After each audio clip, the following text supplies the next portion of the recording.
이집트 땅에서 노예 생활하던 이스라엘 백성은 하나님의 종 모세를 통해 그 억압받던 땅에서 비로소 탈출할 수 있었죠. 우리는 그 사건을 일컬어서 출애굽 사건이라고 말을 합니다.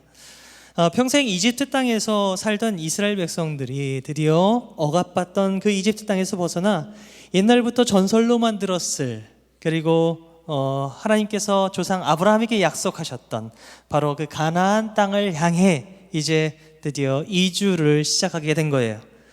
하나님은 이집트 땅을 떠나 약속의 땅을 향하는 이스라엘 백성에게 믿음의 증표를 보여주십니다. 어떤 믿음의 증표를 보여주시느냐? 바로 이집트 땅에 내렸던 10가지 재앙이 어쩌면 이스라엘 백성에게 믿음의 증표가 되었을 거예요.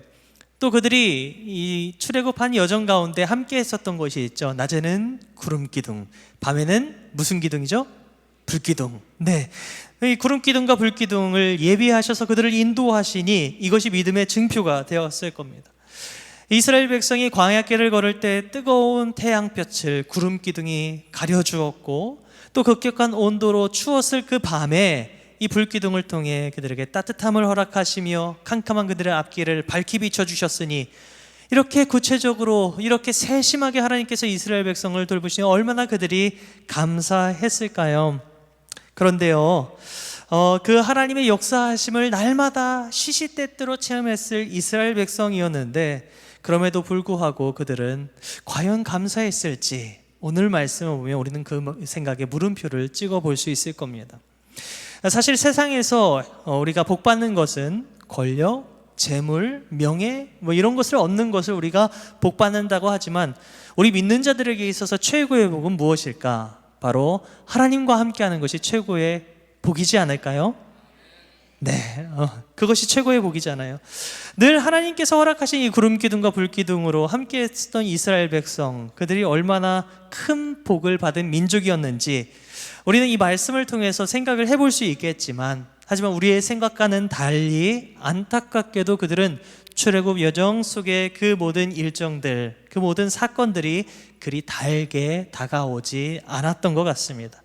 오늘 본문 11절 말씀에 이렇게 나와 있죠. 그들은 모세를 원망하며 말하였다. 이집트에는 묘자리가 없어서 우리를 이 광야에 다 끌어내어 죽이려는 것입니까? 우리를 이집트에서 끌어내어 여기서 이런 일을 당하게 하다니 왜 우리를 이렇게 만드십니까? 라고 나와 있어요. 10가지 재앙으로 인해 자신의 의지를 굽혔었던 이집트 왕은 결국 이집트를 탈출한 이스라엘 백성 뒤를 쫓기 시작했어요.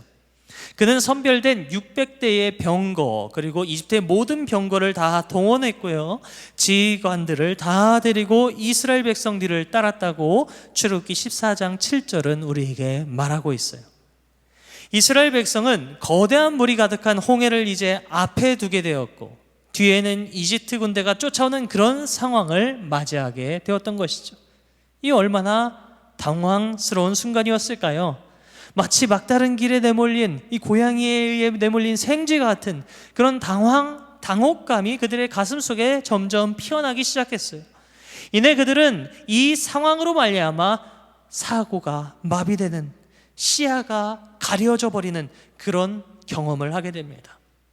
그렇게 공지에 내몰린 이스라엘 백성들, 그들은 자신들을 억압의 땅에서 구원해왔던, 그들을 인도하였던, 그들을 보호해 주었던 자신들의 지도자 모세를 원망하기에 이르게 되죠. 이 세상에 태어나 길을 모른다면 헤맬 수밖에 없는 것이 바로 우리들입니다. 만약 길을 제대로 안다면 제대로 된 삶을 살 수 있는 것 또한 우리들이고요. 그렇기 때문에 사람들은 저마다 인생을 길로 표현하면서 인생길에 큰 화두를 가지며 살아가곤 하죠. 우리가 학생 때 공부를 열심히 합니다. 학생 때 공부를 열심히 하고 또 성인이 돼서는 여러 자기 분야의 학문을 가지고 열심히 연구를 하죠. 예술을 하는 분들은 예술의 길을 열심히 걸어갑니다. 그런데 이런 학문을 하고 공부를 하고 예술을 하는 것, 어쩌면 길을 제대로 알기 위해서이지 않을까? 인생길을 더 잘 표현하기 위해서, 때로는 올바른 길로 다른 사람들을 인도하기 위해서이지 않을까라는 생각이 들어요. 사람은 끊임없이 이 길을 탐구함으로 어떻게 하면 인간답게 살 수 있을지, 어떻게 하면 우리가 좀 더 아름답게 살 수 있을지를 고민하며 사는 존재이기 때문이죠. 마찬가지입니다. 우리가 믿는 종교는 길을 알기 위함의 목적을 지녀요. 다시 말해 진리의 길을 깨달아서 인간 세상을 넘어 있는 우리 신의 뜻, 바로 하나님의 뜻을 따라 살아가도록 하는 그 목적을 종교가 가지고 있다는 것이죠. 실제로 많은 사람들이 자신의 인생길 가운데에서 내가 어떤 길을 걸어야 할지 고민하는 경우가 많이 있습니다. 학생들이라면 더욱 그런 고민을 하며 살아갈 거예요. 내가 앞으로 어떤 진로의 길을 가야 할지 고민하는 그런 순간들이 바로 그 학생들의 시기에 가질 수 있는 생각들과 그런 진로의 선택의 기로에 놓여 있는 그들의 상황이 이것을 잘 드러내주고 있습니다. 이 길을 우리가 선택하는 와중 가운데 사람은 흔히 넓은 길, 잘 닦여진 길, 검증된 길을 가길 바랄 겁니다. 때로는 풍요롭고 넉넉한 길을 더 선호할 때도 있을 거고요. 이 세상에서는 물질, 명예, 권력을 따라가는 그 길이 유일한 길이라고 여기며 사는 사람들도 많이 있습니다. 그 길을 쫓아서 허겁지겁 달려가는 사람들이 우리 주변에 너무나도 많다는 것이죠. 어쩌면 우리도 그런 사람 중에 하나였는지도 몰라요. 그런데 그런 사람들은 대다수 그 길에서 낙오하거나 뒤처지게 되거나 심지어 그 길에 무언가가 가로막는다라고 한다면 자신을 인생의 낙오자라고 생각한 나머지 삶을 자기하기도 하죠. 그 길이 전부가 아닌데도 불구하고 그렇게 비관적으로 자신의 인생을 결론 짓는 경우가 많이 있습니다. 2023년 통계청에서 우리나라 사망 원인 통계에 관련된 자료 하나를 발표했는데요. 우리나라 사망 원인 1위가 무엇일까요? 바로 암입니다. 남녀노소 뭐 다 통틀어도 이 암이 1위였어요. 그런데 이 1위보다도 제 눈에 들어오는 게 있었습니다. 남녀 전체 사망 원인 6위 항목이었는데 이게 과연 무엇이었을까? 바로 자살이었습니다. 연령별로 10대, 20대, 30대 사망 원인 1위가 바로 이 자살이라는 것. 제가 이 자료를 약 10년 전에도 찾아봤었는데요. 안타깝게도 그때나 지금이나 10대에서 30대까지의 사망 원인 1위 자살은 변함이 없었습니다. 여전히 1위였어요. 이 세대의 사람들이 왜 그렇게 자살을 했던 것일까? 그 원인을 살펴보니까요. 사실 자살은 사회구조적, 개인적 요인들이 복합적으로 작용한 결과이기 때문에 딱 하나의 요인으로 설명하기는 어렵습니다. 최근에 또 코로나라는 특수한 상황도 있었죠. 그렇기 때문에 무엇이 원인이라 딱 설명하기는 어렵지만 이 코로나 이전의 자료에 따르면 대체로 이 가정의 불화라든지 염세 비관 또는 성적 비관 그리고 상대적인 박탈감으로 인해서 자살을 많이 한다라고 합니다. 이 모두가 자신의 삶을 비관하면서 이제는 내 삶에 더 이상 희망이 없다, 내가 살아갈 수 있는 방법이 없다, 이렇게 결정 내렸을 때 나타나는 결과라고 우리는 생각해 볼 수 있을 거예요. 사실 이스라엘 백성의 상황을 보면요, 그들은 그런 절망의 상황 가운데 있음을, 그런 상황을 지금 막다뜨렸음을 우리가 바라볼 수 있어요. 그들은 이전까지 살았었던 자신의 삶, 다시 말해 이전까지 걸어왔었던 그 익숙한 길들을 더 선호했습니다. 어떤 길이었나요? 바로 이집트에서 노예로 살던 그 삶의 길이었었죠. 그 길에서 그들은 희망을 찾을 수 있을 거라는 착각을 하고 있었어요. 개척자가 되어서 자신들의 정든 고향과 친척과 아버지의 집, 그것을 떠나서 하나님이 뜻하셨던 그곳을 향해 갔었던 믿음의 길을 걸었었던 아브라함과 달리 그들은 현실에 안주하고 싶어 했습니다. 그들이 살았었던 그 옛날 그 삶을 더욱 동경했었죠. 그것에 주저앉아서 하나님이 자신들에게 주셨었던 그 놀라운 꿈을 이뤄가던 사람들이 바로 이스라엘 백성들이었던 거예요. 그렇기 때문에 그들은 이집트라는 군대와 홍해라는 거대한 물줄기 앞에서, 그 장애물 앞에서 더 이상 우리가 갈 길이 없다고, 우리에게는 일말의 희망조차 남지 않았다고 자기했어요. 그리고 그들은 사라진 희망의 원인을 모두 누구에게 돌렸나요? 바로 모세 탓이라고 그를 원망하기에 이릅니다. 저는 오늘 이 말씀 보면서 어쩌면 우리들의 모습이 바로 이런 이스라엘의 모습과 같지 않았는가라는 생각을 해봤어요. 분명 주님은 우리더러 어떤 길을 가라고 하셨나요? 좁은 길을 가라고 하셨어요. 그럼에도 불구하고 풍요롭고 넉넉하고 넓은 길을 더 선호했던 것이 우리였습니다. 그렇기 때문에 삶의 좁고 험난한 길을 만나게 된다든지 아니면 우리 인생길 가운데 막다른 장애물들이 우리 앞에 가로막게 되었을 때 우리는 이내 누구를 원망했습니까? 하나님을 원망할 때가 있었어요. 누군가를 불평하며 우리의 상황을 비관하며 살지는 않았는지 우리는 오늘 말씀을 통해 우리 삶을 돌아봐야 하는 줄 믿습니다. 이스라엘 백성은 거대한 물줄기 홍해를 앞에 두고 뒤에는 서슬퍼런 이집트 군대를 두게 되면서 막다른 곳에 몰리게 되었어요. 진퇴양난의 그 상황에 처하게 된 것이죠.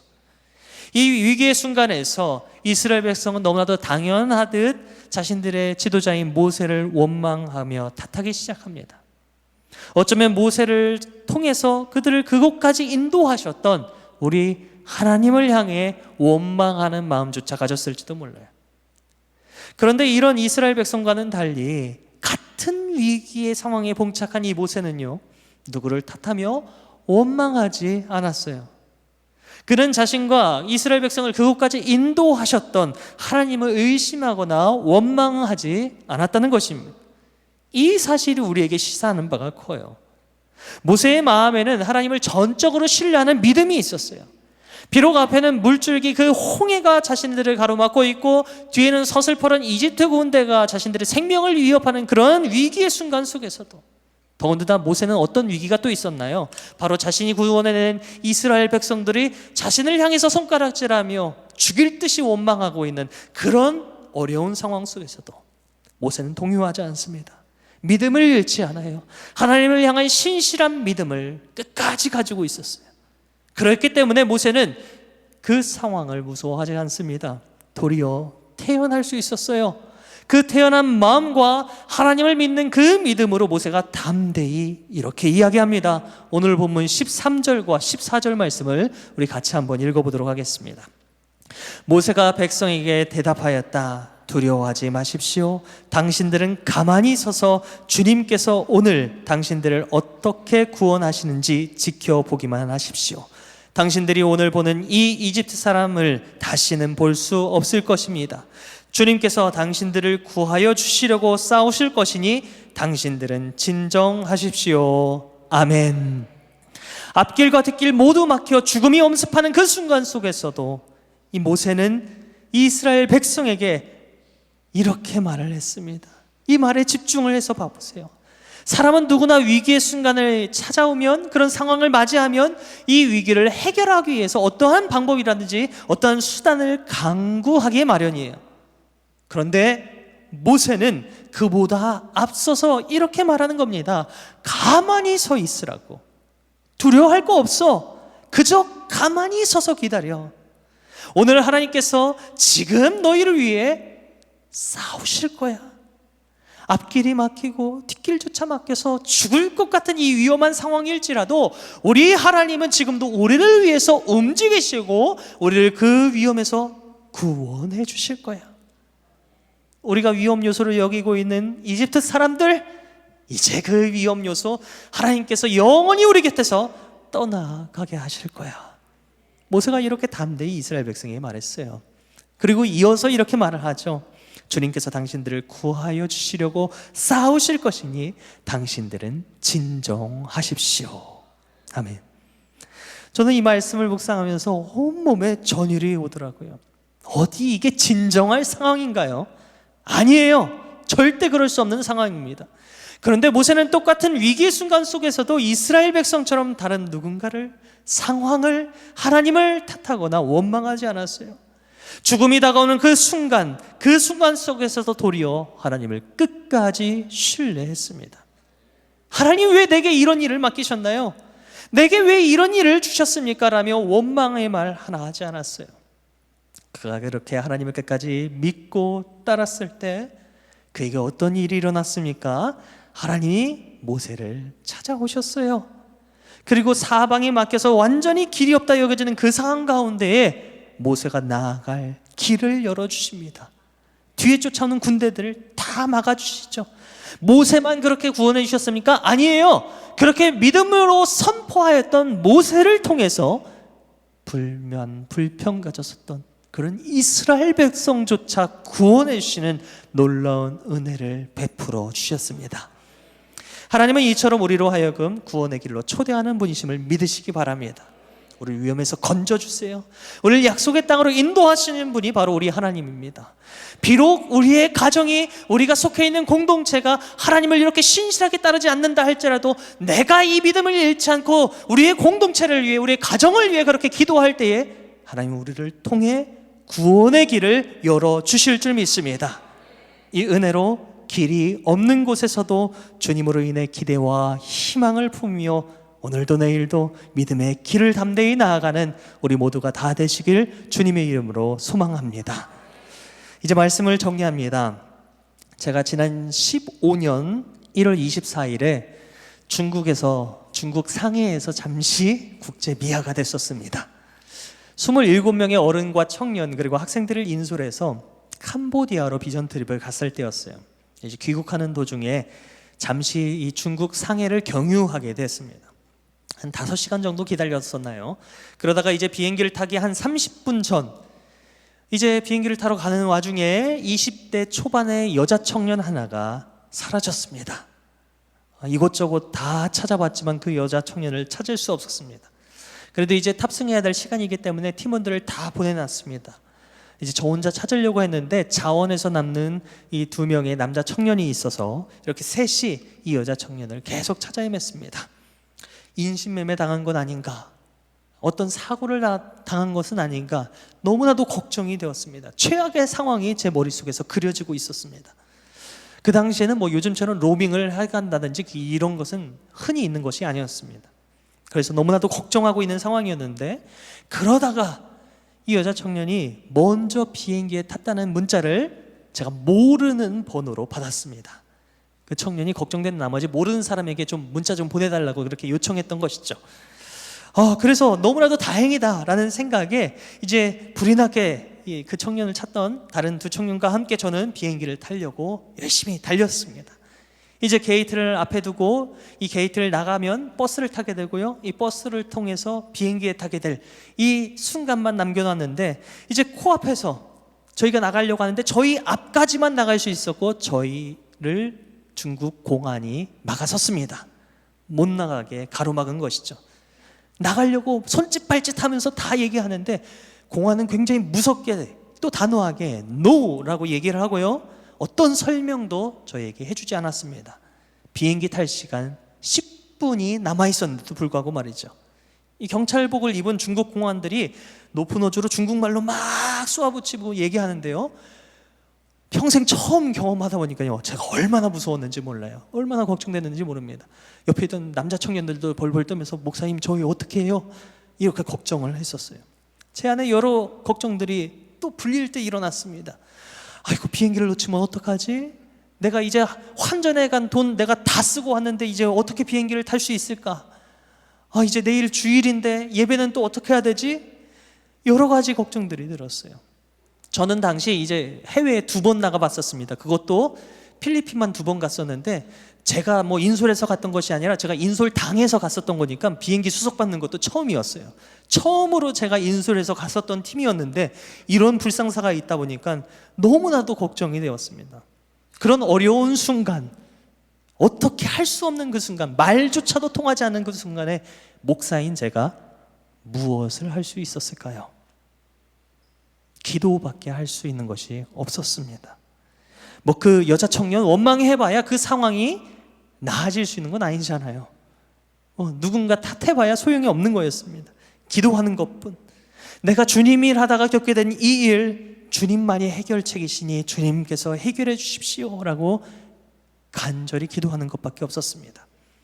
그 기도를 마음속에 품었을 때 정말 이상하게도 걱정이 사라지고 이 마음이 편안해지는 것을 제가 경험할 수 있었습니다.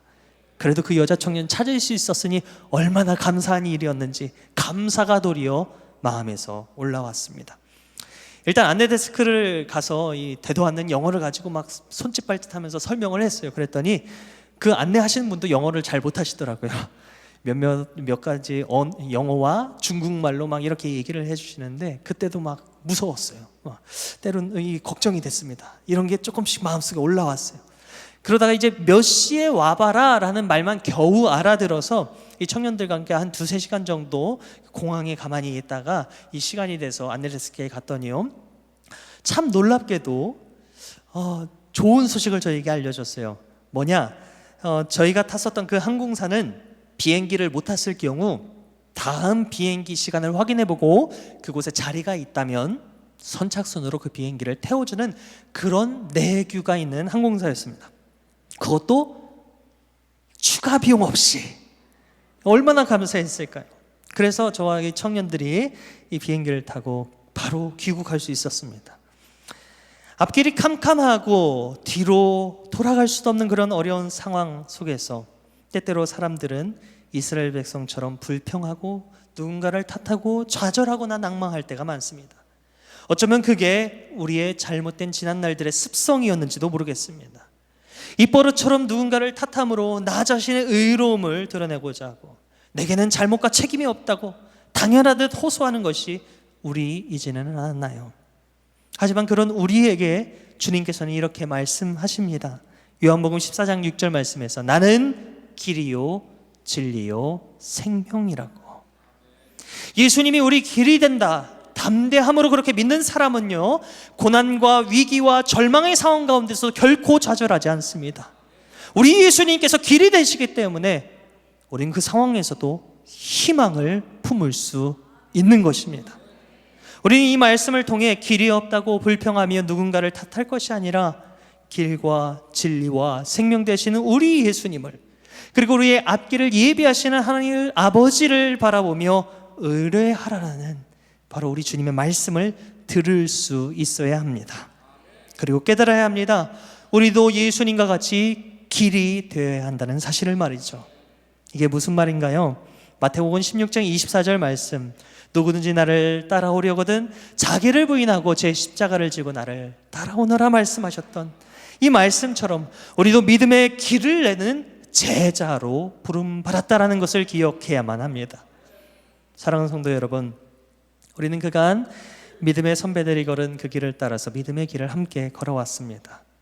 하지만 그 믿음의 선배들이 잘못된 길을 간다든지 혹은 그 선배들을 더 이상 볼 수 없게 되었을 때 우린 더 이상 갈 길을 모른다며 길이 없다며 좌절할 때도 있었을 것입니다. 때때로 우리의 상황이 주님의 길을 따라 걸어가는 데 있어서 여의치 않았다고, 장애물이 생겼다고 좌절할 때도 있었을 것입니다. 하지만 기억하시기 바랍니다. 예수님은 우리를 길을 내는 사람으로 부르셨습니다. 우리로 주님과 같은 길이 되게 하셨습니다. 그 본을 보이시기 위해 주님이 바로 이 땅에 오셨습니다. 그리고 십자가의 길을 하늘아버지의 말씀에 순종함으로 걸으셨습니다. 비록 그 길 끝은 죽음으로 끝나는 것 같아요. 하지만 예수님은 그 길을 끝까지 걸으셨고 결국 부활하셨으며 승천하셨습니다. 역전하신 것입니다. 사랑하는 성도 여러분, 우리 이런 길이 됩시다. 믿음의 길, 순종의 길, 역전의 길이 됩시다. 우리보다 앞서 길이 되신 주님, 그리고 그 길을 먼저 걸으신 주님, 나아가 우리로 길이 될 수 있도록 힘과 능력이 되어주시는 주님을 모세처럼 신실하게 믿는, 신뢰하는 그런 성숙한 신앙으로 나아가서 우리가 살아가는 이 황폐하고 척박한 이 땅에 참된 길을 냅시다. 세례 요한처럼 주님 오실 길을 예비합시다. 그렇게 결단하는 우리에게 성령께서 함께 해주시고 지혜와 능력을 더해 주실 줄 믿습니다. 마지막으로 우리 정우승 시인의 봄길이라는 시를 들려드리면서 말씀을 마치고자 합니다. 길이 끝나는 곳에서도 길이 있다. 길이 끝나는 곳에서도 길이 되는 사람이 있다. 스스로 봄길이 되어 끝없이 걸어가는 사람이 있다. 강물은 흐르다가 멈추고 새들은 날아가 돌아오지 않고 하늘과 땅 사이의 모든 꽃잎은 흩어져도 보라, 사랑이 끝난 곳에서도 사랑으로 남는 사람이 있다.